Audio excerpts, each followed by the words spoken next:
Come along with us on a wholehearted journey through the complexities of being human and mental health at this point in history.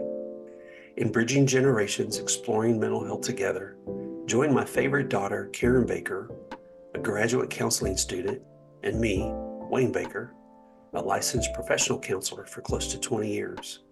We delve deep into the world of relationships and mental well-being.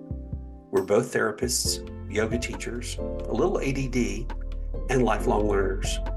Together, we hope to create a safe, secure, and encouraging environment in which we can learn, reflect, engage, and possibly find a community where we feel less alone. Additionally, we encourage one another to explore what it means to live in connection with ourselves and each other. So let's begin with a big, slow exhale and continue this journey with deep listening, radical curiosity, and profound compassion. Welcome, everybody, as we just name the parts of us that are going on and having something to say, or some big feelings and some little feelings about doing this podcast and episode number 2. So welcome. Welcome, all. So today we are going to talk about internal family systems. This is a modality and a tool in the counseling world that Dad is you're level 2, 3? I've completed level 2 and I'm certified since 2012, something like that. I don't remember. Yeah. And I am in the midst of doing the internal family systems circle, which would make me IFS informed. And in our first episode, we talked a little bit about Well, can IFS. I say something? Yeah, absolutely. You're more than just informed because you're my kid and you've heard parts work in internal family systems since you were about 8 years old. That's very true. I think in the first episode, I even talked about that I credit, and this is my own experience with internal family systems, but I credit the work that, I call it work. I 8, like 10 at the time, but like you coaching me to sit with my anxiety when I was little, I really think prevented me from needing to take medication, anti-anxiety medication as an adult. And that's not to poo-poo anti-anxiety medication or medication at all, but for me, it has been one of the most helpful tools in how I relate to myself and other people. And so I could sure say I'm a little bit more than informed, but I don't have all of the fancy certifications quite yet. Well, I don't have fancy certifications, but doing the work and just putting it into practice. And my experience is that, once you start to see and speak this language of parts, we described a little bit last time, but we'll go into a little bit more detail today. My experience is that you cannot unsee them or cannot not see them. Does that make sense? Double negative there? Yeah, well, it's recently I was at a coffee shop and my extroverted self couldn't help but spark a conversation with somebody who was reading Big No surprise. Bad Parts I know, shocker, by Dr. Richard Schwartz, and he kind of asked me like about my experience with IFS as a clinician and my own work, and I said the same thing. I was like, once you become really familiar with this, sure, we can call it work modality, but also just with this way of being and communicating, like broader than that, you can't help but not see it everywhere else. Like I joke and say, I have a Sagittarius part because I'm born at the end of November, and I have a part of me that's an extrovert, and I have another part of me that is an 8 and a challenger on the Enneagram. And like, it's all of these different parts of me that are like coexisting together. And then once you see it, you can't unsee it. And other forms of counseling and in the world, it's one of those things too that's been able to help me hold compassion for other people that think or show up vastly different than I do. And being able to see like, okay, this is this part of them that is showing up right now, that is having this big reaction. It's not all of who they are. Yeah, that's right. You made me think of something I sent you. Did you get the meme that I sent you a little while ago about Which one? your Sagittarius part? When you Oh, they're a when group you have a group of of Sagittarius together, you call it a festival. yeah, baby festival. When you have a group of Pisces together, you call it a seance. I Those mean, are I feel like just a couple of our parts. yeah, just a couple of our parts, yeah. As we kind of talk more about this kind of model, like way of being, way of communicating, um, and you're more of the expert than I am, and like I would love for you to kind of give a rundown of the different types of parts that there are. You know, I teach and talk about it a little bit differently than most people that I hear talk about it. They start with the subpersonalities, and I always start with what is this thing we call self, capital S, self, this entity. And every training I think I've ever been to, there's always a time devoted for people to knock around the idea of what it is that we're talking about when we talk about self. You know, Dick Schwartz in his books and material put out this idea that self has certain qualities like compassion and curiosity and calm and courageous and creative and connection and persistence and playfulness and those things. It's not an exhaustive list. Could be love, could be open-hearted, could be those kinds of things as well. You get to decide. And, you know, I'm working on this course right now for PESI that is going to dive a little bit into couples work. And I just lost my train of thought. That's okay. That was great. And to ping off of what you were saying of um the what makes up the self. I want to say in episode 1, I mean it's the only other episode we've done so far, that you talked about it kind of, that's like this, the highest being or the soul of an individual, like the most and like I feel like you could potentially describe it as like most transcendent or enlightened version of yourself. Like Our I kind of truest think of it nature. yeah, like I kind of also think of it as the like the container for all of your experiences It's of the also, yeah, it's also the healing agent. As you dive more into the work, self Mhm, really does bring or usher in or whatever you want to call the healing work once uh, you identify the parts, what their needs are, what their perceptions are, what their experience growing up was. mhm. I think of self as that healing agent. Mhm. And I so, would go ahead. no, nope. Well, I think the self is it's inherently good. It's inherently the healer. And a lot of people are going to have a hard time with that language, I think. Some people will. Um, that we want to find something outside of ourselves that can heal us. And I think God, source, spirit, universe, whatever you want to call that, Mhm, um, it has set it up this way. I love where mhm, I've heard other people talk about self is that little cup of God. Barbara Brown Taylor has called mhm, it that way.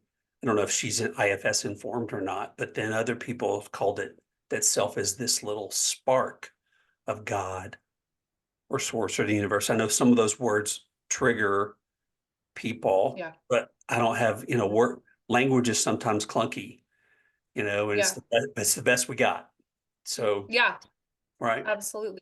Yeah. Yeah. So, And I and I like what you said around I mean that it can, I mean, like, ultimately, I mean, I think self can kind of be defined however somebody wants to define it, whether it's that cup of God or like the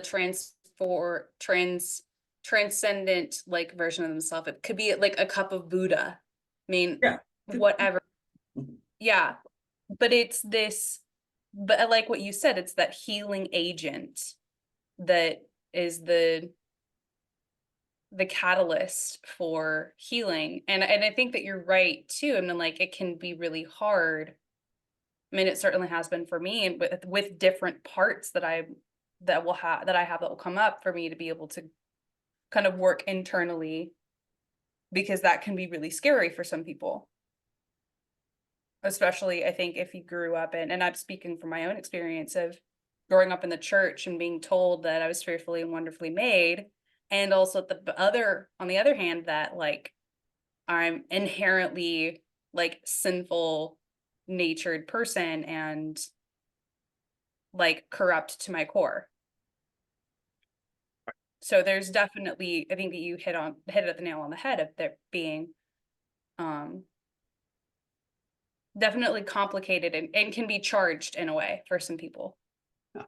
And as I hear that, I'm aware of what I used to call religious parts. And it doesn't, and Christians are not the only people that have this. You know, our good friend, like Davy, talks about Hindus do the same thing. These religious Mhm. parts, it doesn't matter where you come from. You Yeah. know, I think thinking about self is, and sometimes where it might get confusing because we have a lot of self-like parts too, that Mhm. they're probably just really good managers. And I think Mhm. we have to ask the question is what's the goal or what's the intention of whatever parts we're talking about? Because when it Yeah. comes down to, I mean, I sound like a hippie sometimes, but I am a Pisces. So I think it's all about love, really. Yeah. It's when it comes down to it's that. It's all Mhm. about Yeah. you know, I want to break out into song, Where is the Love Now? But that is it for me. Mhm. Maybe something Yeah. different for other people, you know. Right. Yeah. But it's But the, also, well, and I was just gonna say is, I mean, it's the what's the intention behind what's coming up right now, and can it be a catalyst for healing or an agent of healing? yes. And I think, I mean, you mentioned a second ago managers, and there are, I get a little bit confused sometimes on managers of protectors and managers and the overlap Yeah. between the two. Okay. I want to come back to that because there are a couple other things I want to say about self. Okay, is that Okay. okay? Yeah, absolutely. You know, from this neuroscience perspective, because this comes up in trainings a lot or Mhm. frequently, is that there's no single brain structure that embodies self. I think that's what it's Mm, like. So what is this thing? I don't think there's not a single brain structure that embodies the mind either. It's different from the mm, brain. And so we have this complex neurological map of our nervous system, our brain and our nervous system that allows us to act as mhm, as a single organism. Does that make mhm. sense so far? Yeah, I think I'm tracking. I mean, And, there's the go no, continue. well, and what we know is that this thing we call a body is made up of trillions of cells and trillions of bacteria and microbes and viruses that have really, I just think about it has an evolutionary agenda or trajectory. Mm, So where is this self? It's all this, it's all of it that's living inside of us, and it's not one single structure within us. Um, mhm. So that's what that can, what we're talking about here is maybe the mind and all that Yeah. exists within the mind and not a single structure in the brain because we're complex individuals in our Right. bodies, in our spirit, our mind, heart, soul, Hmm. whatever people want to call that. Hmm. That is something that I've heard kind of kicked around in a lot of Hmm. trainings is what is this self? So I just want to address it. The fact is, maybe we really don't know. Hmm. Yeah. Hmm. Hmm. Hmm. Oh, no, I'm just thinking, I mean, it's the I mean, what internal family system does is, I mean, it really brings light to the complexity of the human experience, and that you can have all of these emotions going on at the same time. Hmm. I mean, it's Inside Out, Right. the adorable Pixar film. Yeah. Um, Yeah. Yeah. mhm. And it's also this very big, expansive thing too. You said it earlier, but when you were talking about you and I doing some of your own anxiety, working with some anxiety, anxious parts when you were little. Mhm. And I think we can live in this perpetual state. We see it of anxiety or fear or dissatisfaction. You Mhm. see, really, in my work lately, there's this theme of wanting more, wanting a better relationship, even if it's good, it's wanting more, wanting better. I think that comes from a, um, a belief of scarcity that we're not going to have enough, that it's not going to be good enough. And I think those are Yep. the things that are driving a lot of the stuff that we see.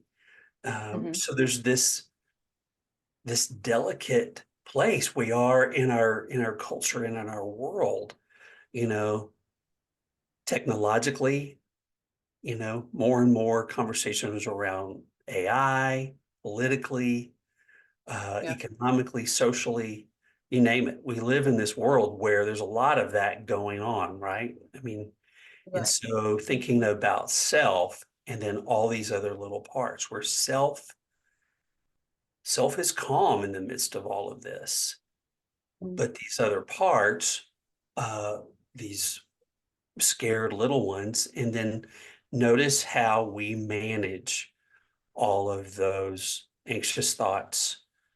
There's two types of parts, managers and exiles. And then there's two Mhm.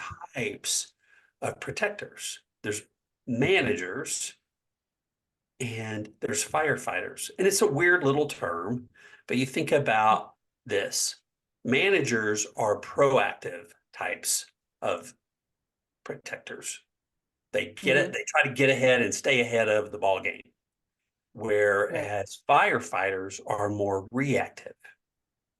And typically they react when this third type of part, the exiles, get activated. And I think of kind of like what you were talking about a minute ago from Inside Out, Mhm. the um, these usually they're the younger, tender, more vulnerable parts of us that Mhm. are possibly uh, vulnerable to Mhm. feeling fear, feeling anxious, feeling alone, feeling abandoned, Mhm. that kind of thing. And when those guys get active, then we do something. What are you going to say? Those exiles, the smaller parts of ourselves, I mean, like, this language really starts to overlap with like reparenting and like reparenting like Right. yourself. I mean, it's these parts that were frozen in time. And that's one of the crazy things to me in doing my own IFS work, and then using IFS with clients. And when I've been asked or will ask someone, Like, how old does this part think you are? Like, oftentimes there's this moment of, oh, it, like, actually, like, I'm getting a sense that it thinks that I'm 16. Like, which sounds weird, but then if you think about it in the context of the way that trauma is held in the brain, and that trauma, I mean, we take all this information through our amygdala and it tries to file away in long-term memory, but our system is so flooded with adrenaline and stress hormones, it sits in the amygdala. It sits in that fire alarm system, and so we still think that that experience is still going on. So it would make sense that there's this part, this memory that is being activated that is going back to when you were 16, 8, like 2 months old, 22, whatever. Yeah, so when uh what you're talking about there is this exile's gotten activated, and then typically then some kind of protector jumps in and says, Mhm. I got this. And whether Yeah. it's a manager that's going to try to control, and some of these parts, sometimes like even with anxiety, it can show Mhm. up as an exile, and sometimes it Mhm. might be a manager. We don't know. I mean, so I don't get caught up on the types of parts. We just, we learn to ask questions about it and get to know it. We find it and we focus on it and we feel Mhm. into it. Yeah. There's this 6 F's protocol, and that's just the first three. So then we get to decide, and or Mhm. not decide, but the part begins to tell us as it reveals itself, Mhm. where it comes from, what it thinks of Mhm. this person, this self. Like you said, Mhm. it might think I'm 6 years old. Okay, Right. so then if there's a little bit of self there in that Mhm. conversation, because as you and I work with people and we've done our own work Right. in some of this, we're just facilitating this dialogue. This is what I love about this model is we don't have to interpret anything because the Mhm. parts they just tell us, right? Yeah. Right. Uh, Yeah, that's why I have grown to love it even more as a practitioner. The other thing that internal family systems is described as is like internal attachment work, and that you're right. creating this That's right secure on. attachments between all of these parts and yourself. And you build this internal trust so that way when the anxiety, the need to people please, control, react, the firefighters, managers, protectors, exiles, when these become activated or are reacting, there's this sense of trust in the self that, like, okay, no, I don't have to like spiral into fight, flight, freeze, collapse, whatever. I can process and move through this, and like can trust the system, the total system of myself, to move forward. And the Inside Out movies is, I mean, it's a really great depiction of all of these different parts working together.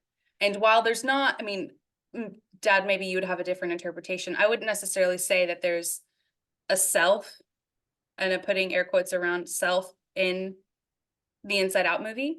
Mhm, Um, I've got I've got high hopes for the second one coming mhm. this summer. Very excited. Um, but you do see, I mean, the struggle between joy and sadness in the beginning part of this film, where, I mean, joy like draws a circle on the side like of the room and is like, you stay in this circle. Sadness, like, don't do anything, don't touch anything, stay over here. I got all of this. And you mean you see it in Riley's like real world experience of like trying to push through and be this like happy go lucky little girl all the time. And the struggle to like actually feel the other things that are going on. I mean, like, the movie is then a beautiful depiction of what like dissociation looks like, of just not feeling anything, and these little emotions can't even control the like keyboard to like get Riley, the little girl, to feel what else is going on. It has a happy ending for those of you who haven't seen it. Well, as you say that, the thing I'm remembering too, Karen, is that parts also have parts. Like your example of Joy drawing the circle and think it's sadness.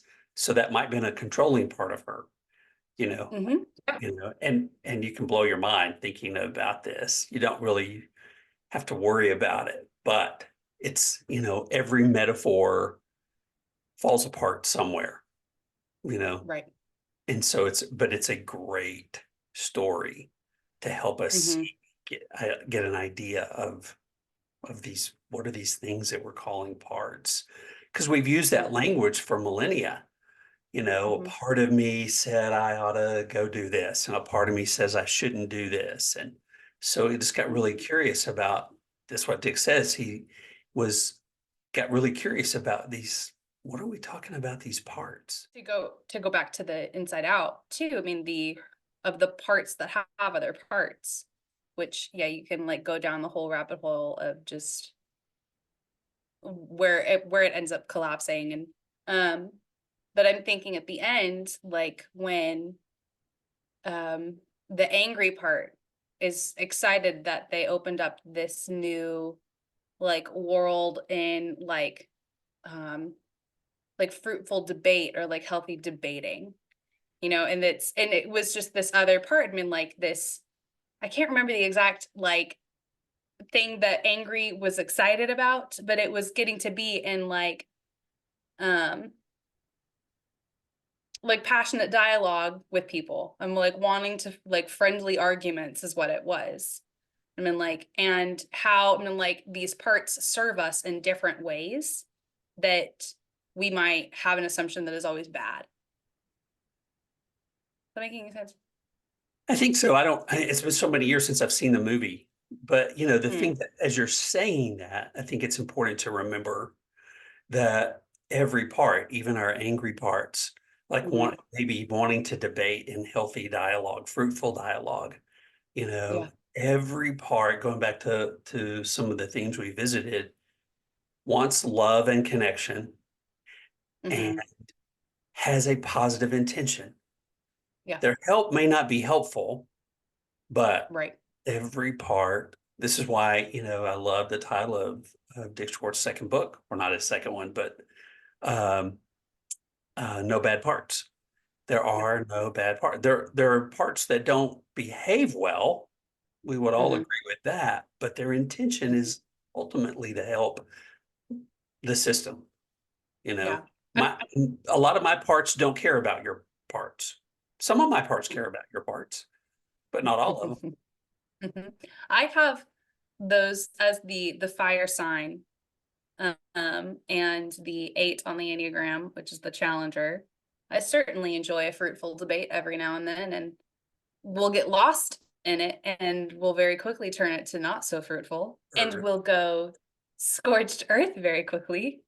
Um, but yeah, I have and it's also that angry part is really close to my protector parts of me, of not only like myself, but other people, of like my social justice warrior part, my other part that loves revenge and vengeance so much.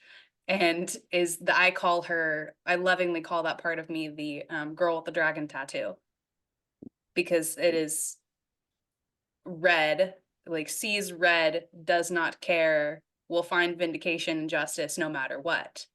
And as I name her, I feel like my shoulders just rising, like, you summoned me. I'm like, settle down. Not right now. Everything's cool. But yeah, I mean, like those, as you were talking about, I mean, like those protectors, I mean, like they were created in a way at a time when we needed to feel safe.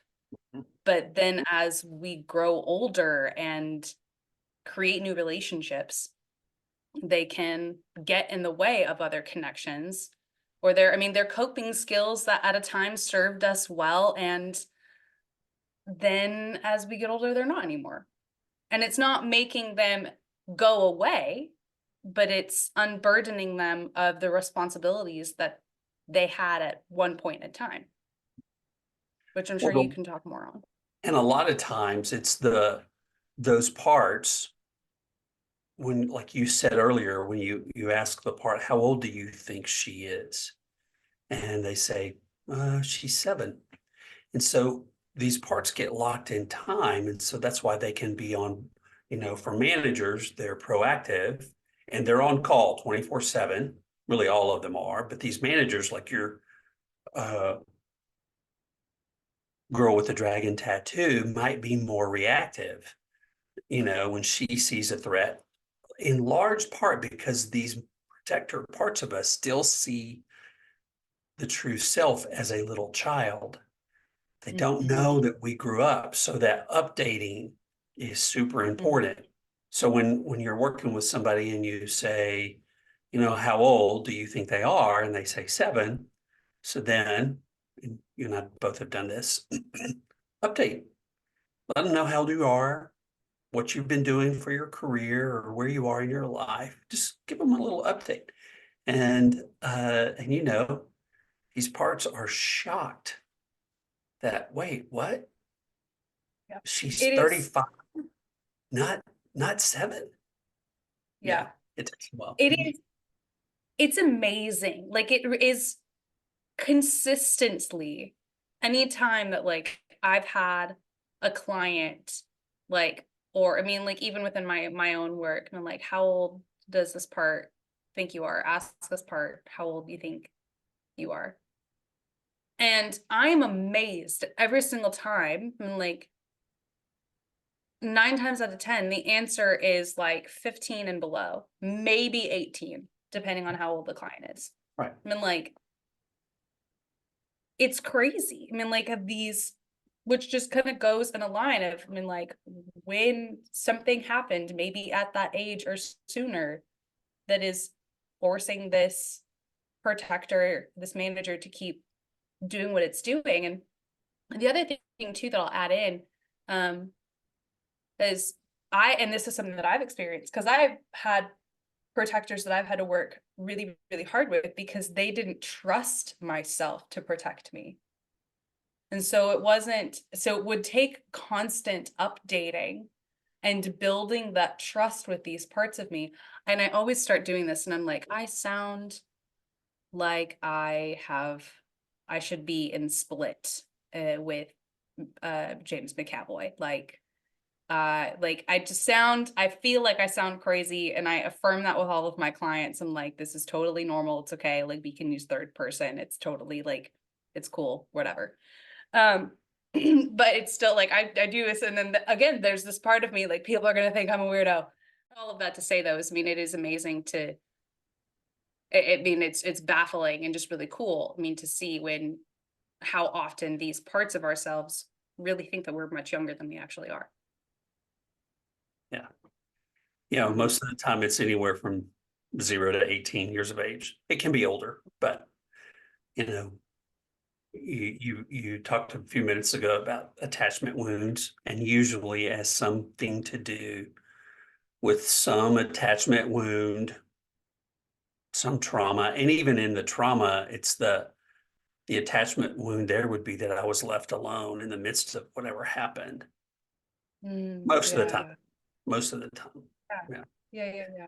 And and these protectors that get activated because the exile experienced some trauma, aloneness, fear, Mhm. abuse. Mhm. There's lots of Yeah. possibilities there.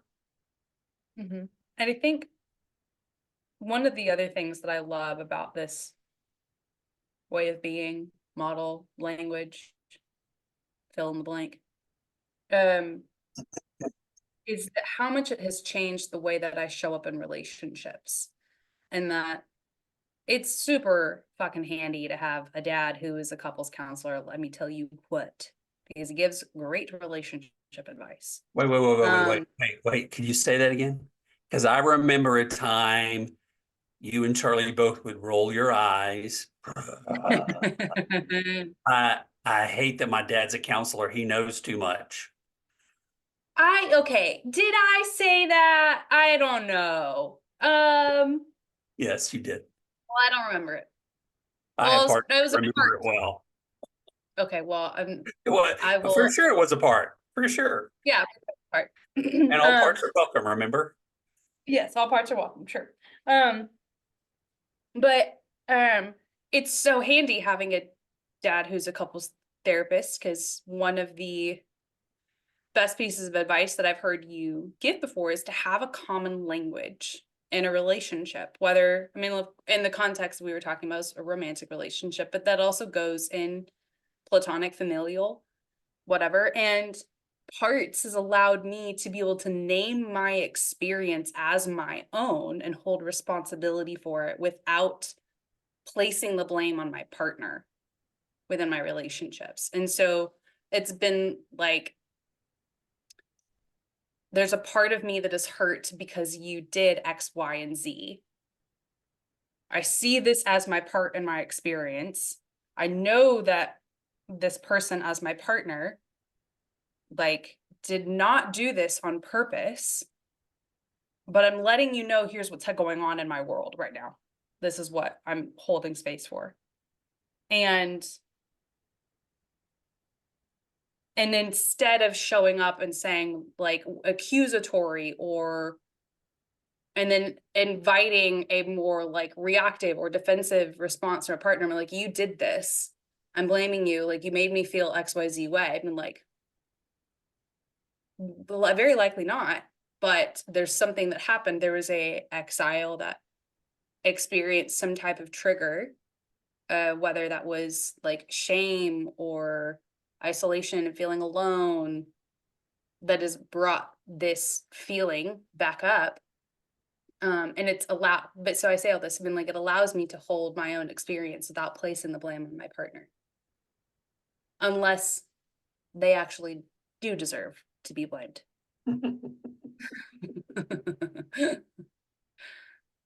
According to which part of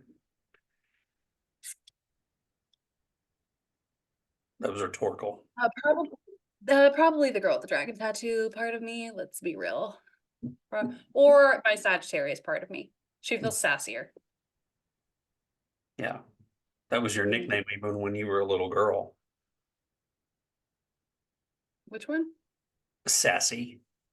It's like, ooh. Oh, what? Yeah. Well, we didn't really call you that, but Amy and I was like, ooh, she is sassy. I wonder where I got that from. Oh, I know. You know. We won't talk She's about not her here since right she's not here right now. now. Yeah. We'll have her on and talk about her. I'm sure we will. It's my mom. Dad, what is, as we kind of start to wrap up here, like, maybe what has like been the most like profound like experience of like parts work, or like the thing that you've learned about yourself or an experience that has been like transformative for you? Actually, just doing the work. I went to a training, I think it was either 2010, 2012, somewhere in there. And then I came home and I found an IFS therapist to work with. And the first time he took me through an unburdening process, uh, Mm, every cell in my body, I think, still remembers that. mm-hmm, What that experience was, the freedom, the relief, the connections that were made around um, some of the trauma that I experienced as a little boy. yeah. And it's like I remember the feeling. I very clearly remember what that felt like. I have no Mm, memory of what it was we actually worked on.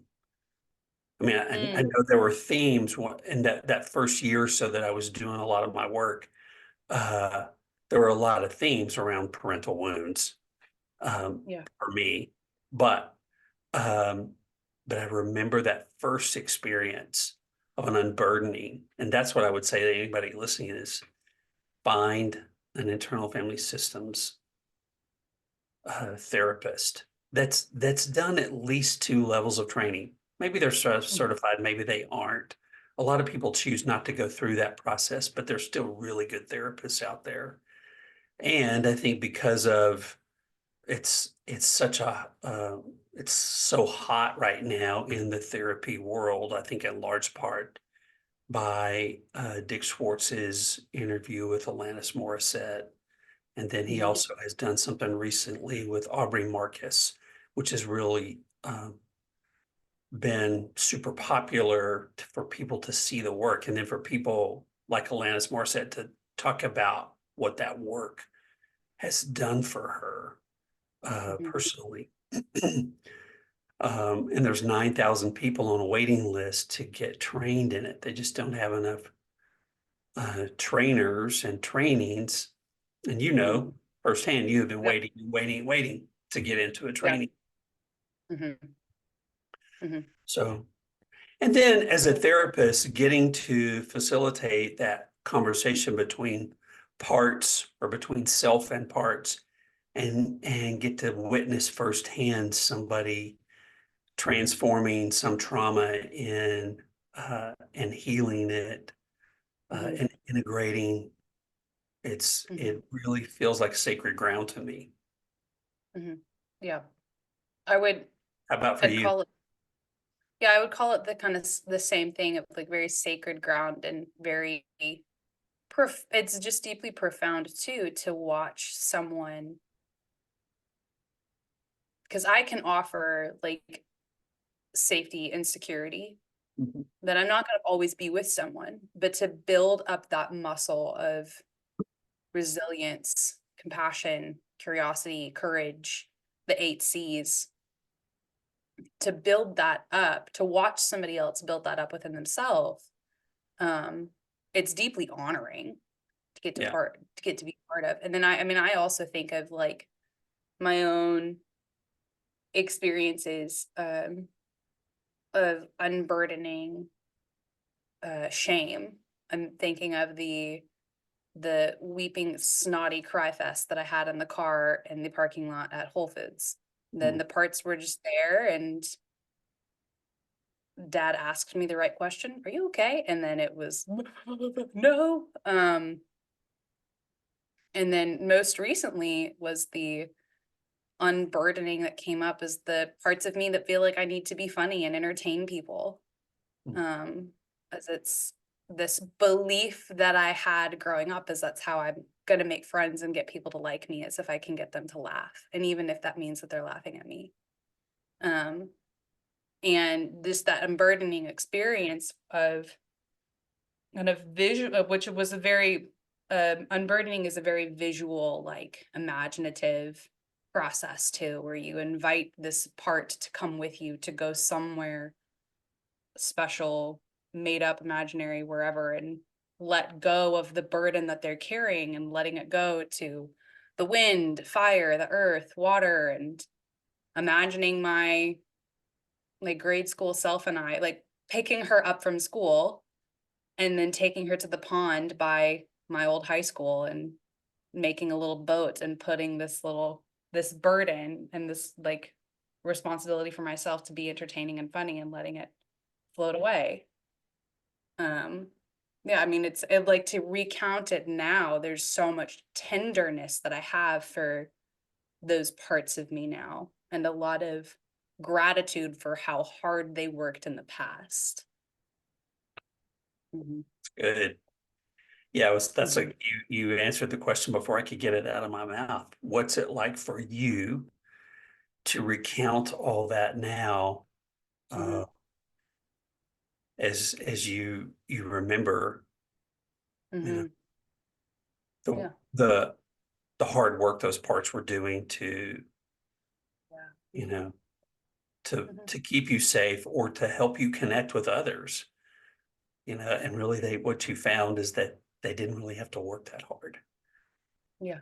Mhm. right? Yeah, Yeah. yeah, it's a And what's liberating experience. and what's what yeah, liberate what's is there a felt sense Mhm. as you recount all this?